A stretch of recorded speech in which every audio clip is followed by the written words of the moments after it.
আজিৰ সাধু লক্ষ্মীনাথ বেজবৰুৱাদেৱৰ লটকন। এখন দেশত লটকন নামেৰে এটা বৰ দুখীয়া বামুণ আছিল। বামুণৰ ঘৈণীয়েকজনী বৰ মুখ চোকা আছিল। গিৰিয়েকে টকা কৰি ঘটি আনিব নোৱাৰে দেখি তাই সদায় গিৰিয়েকক দপালি থাকে।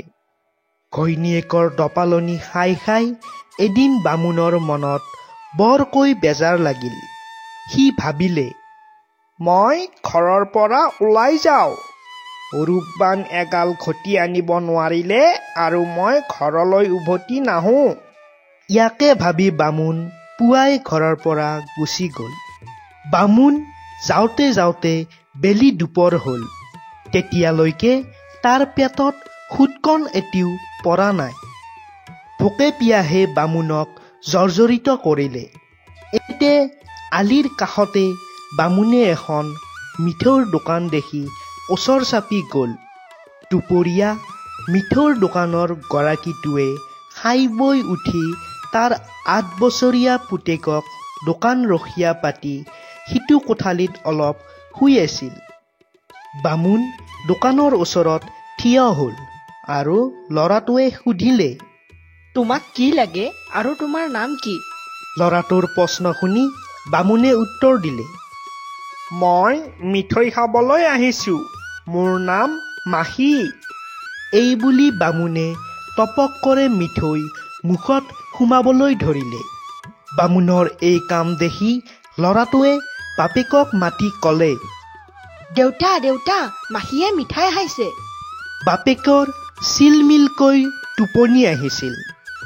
পুতেকে তাৰ টোপনি ব্যাঘাত কৰা দেখি সি আমনি পাই উত্তৰ দিলে, মাখীয়ে মিঠাই খাইছে যদি খাওক দে, তই মোক দিগদাৰ কৰি নাথাকিবি। এই কথা শুনি বামুণে লাহেকৈ ল'ৰাটোক ক'লে, শুনিলি এতিয়া, তোৰ বাপেৰে মোক মিঠৈ খাবলৈ কৈছে। এই বুলি বামুণে মিঠৈবোৰ খাই আধা কৰিলে। ল'ৰাটোৱে দেখি সহিব নোৱাৰি আকৌ ৰিঙিয়াই বাপেকক ক'লে, দেউতা, মাখীয়ে মিঠাইবোৰ খাই আধা কৰিলে। এইবাৰ বাপেকে ঠেকাহি মাৰি দি ক'লে, আধা কৰিলে যদি কৰক, তই পেকাই নাথাকিবি। ইয়াৰ পিছত ল'ৰাটোৱে এই কথা শুনি বাপেকক কথাটো ভালকৈ বুজাই ক'বলৈ ভিতৰলৈ উঠি গ'ল। আৰু সেই সুৰুঙাতে বামুণে মিঠৈৰ দোকানীৰ হাতনি পেৰাটো তাতে পৰি থকা দেখি তাৰ পৰা দুকুৰি ৰূপ উলিয়াই লৈ পলায়ুদ্ধং কৰিলে। আৰু ইফালে ল'ৰাটোৱে বাপেকক জগাই মাখীয়ে মিঠৈ খোৱা কথাটো আহি ক'লে। বাপেকে বাহিৰলৈ ওলাই আহি দেখিলে যে তাৰ মিঠৈ আটাইবোৰ খালে। সি তেতিয়া ল'ৰাটোক বৰকৈ খং কৰিলে আৰু ল'ৰাটোৱে ক'লে, মই দেখোন তোমাক গুৰিৰে পৰা কৈয়ে আছিলো যে মাখীয়ে মিঠৈ খাইছে বুলি। তুমি ক'লা খাওক দে, সেইকাৰণে মই খাব দিছো, তাত মোৰ কি দোষ? পুতেকৰ উত্তৰ শুনি বাপেকে খঙে ৰাগে ক'লে, তই কৈছিলি মাখীয়ে খাইছে বুলি, মানুহে খাইছে বুলি নকলি কিয়? পুতেকে উত্তৰ দিলে, সি মোক তাৰ নাম মাখি বুলি কৈছিল, সেইকাৰণে মই দেউতাক মাখীয়ে খাই আছিলে বুলি কৈছো। বাপেকে কোনফালে মানুহটো পলাই গ'ল পুতেকক সুধি লৈ তাৰ ঘোঁৰাটোত লৰালৰিকৈ উঠি সেইফালে খেদি গ'ল। বামুণে মিঠৈ খাই বেগাবেগিকৈ পলাই গৈ থাকি ভাগৰ লাগি বাটৰ কাষৰে গছ এজোপাৰ তলত বহি জিৰাইছিল। এনেতে হঠাৎ হাবিৰ পৰা এটা গাহৰি ওলাই আহি বামুণৰ ফালে চোচা ল'লে আৰু বামুণে উঠি ভয়তে গছজোপাৰ চাৰিওফালে ঘূৰিবলৈ ধৰিলে আৰু গাহৰিটো ঘূৰিবলৈ ধৰিলে। এইদৰে দুয়ো ঘূৰি থাকোঁতে এবাৰ বামুণে হপ কৰি গাহৰিটোৰ নেজত ধৰিলে। বামুণে গাহৰিৰ নেজত ধৰি ঘূৰি থাকোঁতে তাৰ শোচানৰ পৰা সেই ৰূপবোৰ এটকা এটকাকৈ গছজোপাৰ চাৰিওফালে সিঁচৰিত হৈ পৰিল। এইফালে বামুণে গাহৰিৰ নেজডাল এৰিব নোৱাৰা হ'ল, কাৰণ এৰিলেই তাক গাহৰিয়ে হাং কৰিব। ইফালে মিঠৈৰ মালিকে ঘোঁৰাত উঠি গৈ সেইখিনি ঠাই পাই দেখিলে যে এটা গাহৰিৰ নেজত ধৰি এজন মানুহে এজোপা গছৰ চাৰিওফালে ঘূৰিব লাগিছে।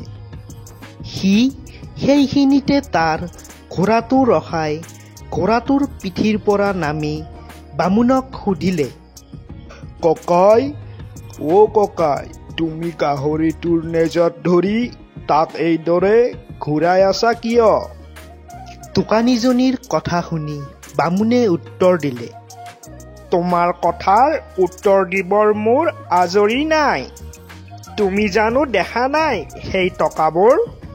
সি ক'লে, দেখিছো। বামুণে ক'লে, গাহৰিটো এইদৰে ঘূৰাই থাকিলে গাহৰিটোৱে পাকে পতি ৰূপ লাদি দিয়ে, সেই দেখিহে ঘূৰাই আছো। মিঠৈৰ দোকানীয়ে এই কথা শুনি ভাবিলে, আজি মোৰ অনেক টকা লোকচান হৈছে। যদি এইদৰে এগাল টকা ঘটি ল'ব পাৰো তেন্তে ভালেই হয়। ইয়াকে ভাবি সি বামুণক ক'লে, ককাই, মোকো 5 চেৰেক ঘূৰালৈ দিবানে? ময়ো বৰ বিপদত পৰিছো। মোকো যদি 5 চেৰেক গাহৰিটো ঘূৰাই টকা চেৰেক ৰূপ ঘটিবলৈ দিয়া বৰ উপকাৰ হ'ব। এটা জুৱা চোৰে মোক আজি বৰকৈ ঠগি মোৰ বহু টকা চুৰ কৰি নিলে। তাৰ কথা শুনি বামুণে ক'লে, তুমি বিপদীয়া পথিক, তোমাক উপকাৰ কৰিলে মোৰ পুণ্য হ'ব, বাৰু ঘূৰোৱা। এইবুলি সি ঘূৰি থাকোঁতে গাহৰিৰ নেজডালত মিঠৈ দোকানীক ধৰিবলৈ কৈ দোকানীয়ে ধৰিলত সি সাউৎ কৰে নিজে এৰি দি লৰালৰিকৈ ৰূপবোৰ গোটাই লৈ দোকানীটোৰ ঘোঁৰাটোৰ পিঠিত উঠি ঢাপলি মেলি গুচি গ'ল। আৰু দোকানীয়ে গাহৰিৰ নেজডাল এৰিব নোৱাৰি ঘূৰি থাকিবলৈ ধৰিলে, কাৰণ নেজডাল এৰি দিলেই গাহৰিয়ে তাক মাৰি পেলাব। বামুণ ঘোঁৰাত উঠি ভালেমান বাট গৈ গধূলি এঘৰত আলহী ৰলগৈ। ৰাতি সি তাতে খাই বৈ শুই থাকি ৰাতিপুৱাৰ আগতে তাৰ ঘোঁৰাটো য'ত বান্ধি থৈছিল তাত ঘোঁৰাটোৰ মুখৰ আগৰ ঘাঁহবোৰৰ ভিতৰত ৰূপ 10 টকা সুমাই থৈ গুচি আহি আকৌ শুই থাকিলহি। ৰাতি ভালকৈ পুৱালত গৃহস্থ শুই উঠিল। আলহী বামুণেও উঠি লৰালৰিকৈ গৃহস্থক দেখুৱাই ঘোঁৰাটোৰ মুখৰ আগৰ ঘাঁহবোৰ জোকাৰি ৰূপ 10 টকা উলিয়ালে। এই দৃশ্য দেখি গৃহস্থই আচৰিত মানিলে আৰু কি কথা কি ব্যৱস্থা বামুণক সুধিলে। আৰু বামুণে ক'লে, এই ঘোঁৰাটোৰ খাবলৈ বাকী থকা ঘাঁহবোৰৰ পৰা নিতৌ ৰাতিপুৱা 10 টকাকৈ ৰূপ পাওঁ, আৰু তাৰে মই প্ৰতিপালিত হওঁ। বামুণৰ কথা শুনি গৃহস্থৰ লোভ লাগিল। সি ঘোঁৰাটো বামুণৰ পৰা কিনি ল'বলৈ বৰকৈ সৎ বান্ধকৈ ধৰিলে। দৰ দস্তুৰ কৰি সি 600 টকা ৰূপত বামুণৰ পৰা ঘোঁৰাটো কিনি ল'বলৈ ওলাল। বামুণে প্ৰথমতে নিদিও নথওকৈ শেষত ক'লে, বাৰু আৰু 1.5 কুৰি বঢ়াই দিয়া, অৰ্থাৎ 650 টকা কৰি দিয়া, আৰু মই ঘৰলৈ যাবলৈ তোমাৰ ঘোঁৰাটো দিয়া। তুমি নেৰাই যেতিয়া মোৰ ঘোঁৰাটোৱে লোৱা। গৃহস্থই তাতে মান্তি হৈ 650 টকা আৰু নিজৰ ঘোঁৰাটো বামুণক দি বামুণৰ ঘোঁৰাটো ল'লে আৰু বামুণে লৰালৰিকৈ টোপোলা বান্ধি ৰূপগাল লৈ গৃহস্থই দিয়া সেই নতুন ঘোঁৰাটোত উঠি গুচি আহিল। আগেয়ে যি বাটেদি বামুণ গৈছিল সেই বাটেদিয়ে উভতি আহোঁতে সি সেই গছৰ তলত মিঠৈৰ দোকানীয়ে তেতিয়ালৈ গাহৰিটোৰ নেজত ধৰি ঘূৰি থকা দেখিলে।